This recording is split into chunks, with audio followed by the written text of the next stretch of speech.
Anong ulam today series part 11? Di ko alam kung anong tawag sa ulam na yan. Basta, tara, samahan niyo ako lutuin ito.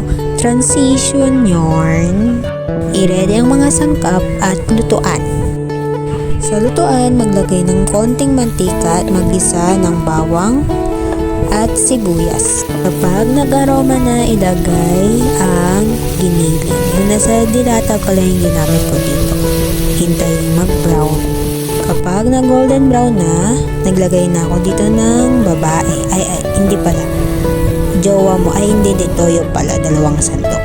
At tubig na 1 baso. Haluin. Lagay na rin ng paminta, MSG, at takpan. Nag-add din pala ako dito ng kalahating beef cube. Kung napansin nyo, nag-iba yung lutuan ko dyan kasi yung una kong ginagamit is serrana. So yan, kapag kumukulo na, nilagay ko na yung sayote. After 3 minutes, nilagay ko na rin itong carrots.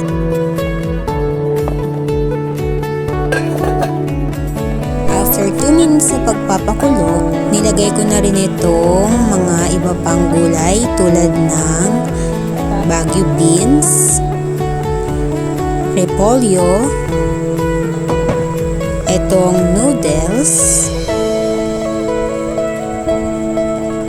at itong pechay Baguio. Ayan, pagsama-samahin na natin dyan, pagsiksikan natin.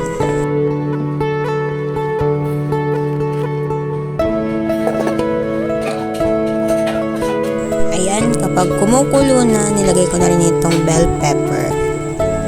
At itong oyster sauce. Halu-haluin. Nga pala, wala kasi kaming dito, cornstarch. Kaya, egg na lang yung nilagay ko para maging malapot. Pero hindi naman siya usual naging malapot. Pero, carry na rin. Ayan, pag okay na lahat, ready nang iserve ito sa inyong pamilya.